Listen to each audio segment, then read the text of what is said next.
الحمد لله وكفى والسلام على عباده الذين اصطفى أما بعد فأعوذ بالله من الشيطان الرجيم بسم الله الرحمن الرحيم ألف لام ميم ذلك الكتاب لا ريب فيه هدى للمتقين صدق الله مولانا العظيم. میرے محترم بھائیوں بزرگ اور دوستوں، چند ہفتے سے میں آپ کے سامنے یہ بات بیان کر رہا ہوں کہ دنیا کے اندر جو مسائل، تکالیف، مشقتیں، پریشانیاں مختلف اوقات میں مختلف لوگوں پر آتی رہتی ہے، ان مشکلات کے حل کے لیے، ان مشکلات کو دور کرنے کے لیے، ان پریشانیوں سے نجات حاصل کرنے کے لیے کیا کیا طریقے اختیار کیے جا سکتے ہیں۔ دنیا بھر کے طریقے تو ہم اختیار کر لیتے ہیں، لیکن آدمی یہ نہیں سوچتا ہے کہ ان پریشانیوں کو دور کرنے کے لیے قرآن و حدیث نے کیا طریقہ بیان کیا ہے۔ ایک طریقہ تو میں نے بتایا تھا کہ ساری پریشانیوں کا حل یہ ہے آدمی اپنا تعلق اللہ تعالیٰ کے ساتھ مضبوط کرے۔ نمبر 2، آدمی اپنے گریبان میں جھانک کر دیکھے، اللہ تعالیٰ سے اپنے گناہوں کی کوشش کرتا ہے اور پھر کرتا ہے۔ نمبر 3، صدقے کا خوب اہتمام کرے۔ اور 2 ہفتے پہلے میں نے عرض کیا کہ آپ اپنی ساری پریشانیوں کو اللہ تعالیٰ کے سامنے پیش کریں، اللہ تعالیٰ سے مانگے۔ جب بھی کوئی پریشانی آ گئی، مشکل آ گئی، تکالیف میں مبتلا ہو گیا، آدمی اپنی پریشانیوں کو، اپنی بیماریوں کو، اپنی تکالیف کو دوسروں کے سامنے بیان کرنے سے پہلے، دوسروں کے پاس لے جانے سے پہلے اللہ تعالیٰ کے پاس لے جائے، دوسروں کے در پر جانے سے پہلے اللہ کے در پر آ جائے۔ اسی طرح پریشانیوں کے حل کرنے کے لیے، مصیبتوں کو دور کرنے کے لیے، بیماری کے شفا کے لیے ہمارے پاس ایک ایسی چیز موجود ہے جسے ہم صبح شام دیکھتے رہتے ہیں، لیکن اٹھانے کی توفیق نہیں ہوتی، اور وہ چیز ہے اللہ تعالیٰ کی کتاب، اللہ تعالیٰ کا کلام، جسے ہم قرآن کریم کہتے ہیں۔ یہ قرآن اللہ تعالیٰ کی طرف سے نبی علیہ السلام پر اتاری گئی کتاب ہے، اور نبی علیہ السلام کو بھی کتابیں عطا کی گئی، لیکن وہ ایسی اب موجود نہیں ہے جیسے نبی علیہ السلام پر اتاری گئی۔ لیکن قرآن کریم ایسی کتاب ہے اللہ تبارک و تعالیٰ نے جیسے آسمان سے اتاری تھی ابھی تک ویسی ہی موجود ہے، قیامت تک یہ کتاب باقی ہے۔ یہ کتاب ہدایت ہے۔ کتاب ہدایت کا کیا مطلب؟ یہ صرف پڑھنا عبادت نہیں، اس کتاب میں اللہ تبارک و تعالیٰ کی طرف سے پیدا ہونے سے لے کر موت تک، اور موت کے بعد آخرت، قبر، جنت، دوزخ، سب ذکر، سب رہنمائی موجود ہے۔ بیوی کے حقوق بیان کیے گئے، شوہر کے حقوق بیان کیے گئے، وراثت کے حقوق بیان کیے گئے، جنت کا تذکرہ کیا گیا، دوزخ کا تذکرہ کیا گیا۔ یہ کتاب یہ اللہ تعالیٰ کی طرف سے بہت بڑی نعمت ہے۔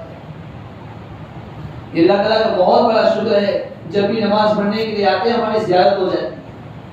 دنیا میں ایسے ممالک اور ایسے لوگ بھی موجود ہیں جو اپنے ہاتھ میں قرآن کریم پکڑ نہیں سکتے۔ ایسے ممالک موجود ہیں کہ جہاں پر قرآن کریم کو رکھنا جرم ہے، قرآن کریم پڑھ نہیں سکتا ہے، قرآن کریم اٹھا نہیں سکتا ہے۔ جس کے پاس قرآن کریم پایا جاتا ہے اس کو پھانسی کی سزا دی جاتی ہے۔ کتنا بڑا اللہ تعالیٰ کی طرف سے نعمت ہے، ہم جب چاہے قرآن کریم پڑھ سکتے ہیں، قرآن کریم کی تلاوت کر سکتے ہیں۔ یاد آ گیا ہمارے قریبی ملک میں بہت بڑے عالم ہیں جسے تصوف و سلوک کے امام کہا جاتا ہے، حضرت مولانا ذوالفقار احمد صاحب نقشبندی نام کرتا تھا، انہوں نے لکھا ہے تقریباً 1992 میں ایک ملک کے تاشقند، وہاں میرا جانا ہوا۔ میں ایک جگہ پر تھا تو ایک بری عورت بھاگتی ہوئی میرے پاس آئی، مجھے آ کر پوچھا کہ کیا آپ مسلمان؟ میں کہا میں مسلمان۔ دوسرا سوال یہ کیا کہ کیا آپ کے پاس قرآن کریم موجود ہے؟ میں نے کہا میرے پاس قرآن کریم موجود ہے۔ حضرت فرماتے کہ میری عادت تھی کہ سفر میں ایک چھوٹا سا نسخہ اپنے پاس رکھا کرتا تھا، وقت فوقت تاکہ تلاوت ہو سکے، پڑھ سکے۔ عورت نے کہا کہ میں قرآن کریم دیکھ سکتی، زیارت کر سکتی، مجھے قرآن کریم دکھاؤ۔ عورت کہنے لگی میں بھی مسلمان ہوں، مجھے قرآن پڑھو۔ حضرت فرماتے ہیں میں نے اس کے ہاتھ میں قرآن کریم دیا، جیسے ہی اس نے ہاتھ میں قرآن کریم پکڑا، کبھی اپنی داہنی آنکھ ایک آنکھ کے اندر لگا رہی ہے، کبھی دوسرے ہاتھ کے آنکھ کے ساتھ لگا رہی ہے، کبھی اپنی پیشانی کے ساتھ لگا رہی ہے، کبھی اپنے سینے کے ساتھ لگا رہی ہے، کبھی یوں بوسہ دے رہی ہے، کبھی یوں بوسہ دے رہی ہے۔ میں دیکھتا ہی رہا، ہمیں انتظار میں تھا کہ اور جلدی سے میرا قرآن مجھے دے دے۔ پھر عورت سے میں نے مطالبہ کیا کہ مجھے میرا قرآن دے دو۔ اور کیا بات ہے کہ تم قرآن کریم کے ساتھ ایسا تعلق، ایسا اس کو چوم رہی ہو، ایسا بوسہ دے رہی ہو، جیسے کہ دیوانہ آدمی جس کو کسی چیز کا جنون لاحق ہو گیا ہے، کسی چیز کو چومتا ہے، اس کے بوسہ دیتا ہے، اسے اپنے سینے کے ساتھ لگاتا ہے، ایسا ہی آپ کا حال ہے کہ آپ قرآن کو بوسہ۔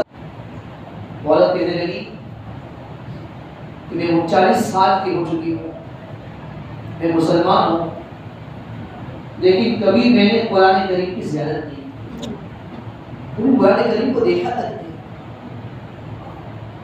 کبھی قرآن کریم کو پڑھا بھی نہیں، بس قرآن کے متعلق میں نے سنا تھا کہ قرآن میں اسلام میں ایک معظم ایک بڑی کتاب سمجھی جاتی ہے۔ میری تمنا تھی کہ یہ اتنی بڑی کتاب ہے، اس کو اپنے سینے سے لگاؤں، اس کو بوسہ لوں۔ آج دیکھ رہی ہوں تو دل کو اطمینان ہو رہا ہے، اپنے سینے سے اس کو لگا۔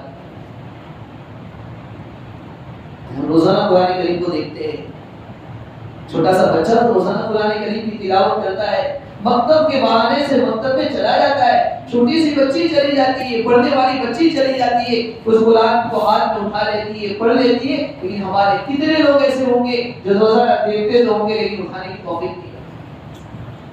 اللہ تعالیٰ بہت بڑی نعمت، اللہ تعالیٰ نے اس قرآن کے اندر شفا رکھی۔ قرآن کی کسی بھی آیت کو پڑھ کر آگر آدمی، بہت ساری ایسی آیتیں ہیں، کسی باپو کے پاس جانے کی ضرورت نہیں، کسی عامل کے پاس جانے کی ضرورت نہیں، کسی تعویذ والے کے پاس جانے کی ضرورت نہیں، چند صورتیں ایسی ہے آدمی اس کو پڑھے گا دل کی نیت کے ساتھ، اخلاص کے ساتھ، اللہ تعالیٰ پر اعتماد اور توکل رکھتے ہوئے پڑھے گا، اور دم کر کے پڑھ لے گا، اپنے سینے پر دم کرے گا، اپنے بچوں کے سینے پر دم کرے گا، اپنے گھر میں دم کرے گا، اللہ تعالیٰ کی طرف سے شفایت ہوگی، برکت ہوگی۔ سب ہمارے پاس موجود ہے۔ افسوس ہے، بہت افسوس ہے، یہ جو بات بیان کر رہا ہوں میں اپنے لیے بیان کر رہا ہوں۔ موبائل دیکھنے کی توفیق ملتی ہے، موبائل میں میسج پڑھنے کی توفیق ملتی ہے، ایک بوڑھا آدمی ہے، جوان آدمی ہے، بچہ ہے، سب کا یہ حال ہو چکا ہے۔ ایک زمانہ ایسا تھا گھروں کے پاس سے لوگ گزرا کرتے تھے، قرآن کریم کے پڑھنے کی آوازیں لوگوں کے گھروں سے آیا کرتی تھی۔ آج کیا حال ہے؟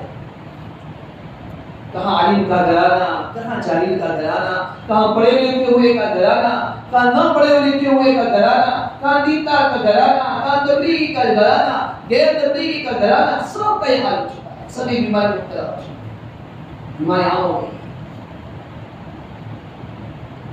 قرآن کریم سے ہمارا تعلق بالکل ختم ہو چکا ہے۔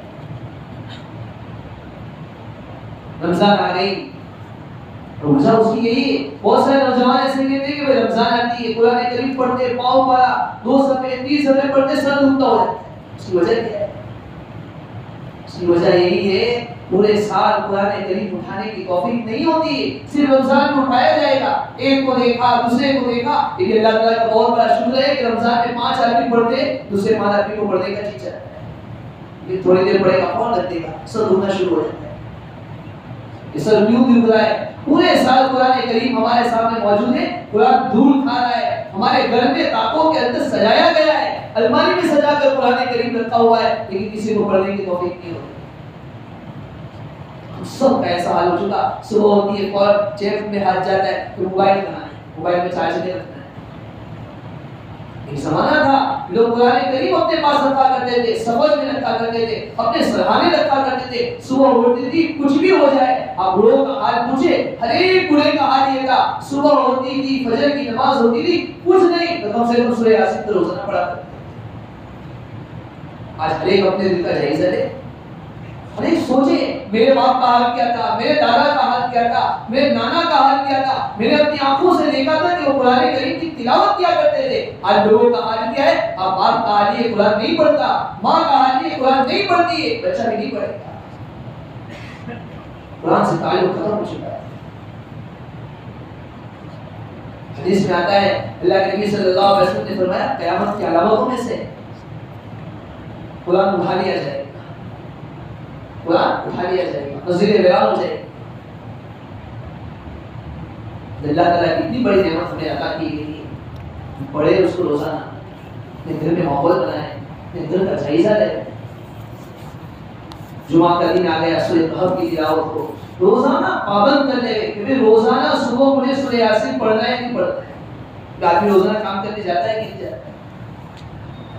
کام کرنے کیوں جاتا ہے؟ اس لیے کہ وہ سوچتا ہے میں کام کروں گا, میرے پاس مال آئے گا اور میرے بچے کھائیں گے.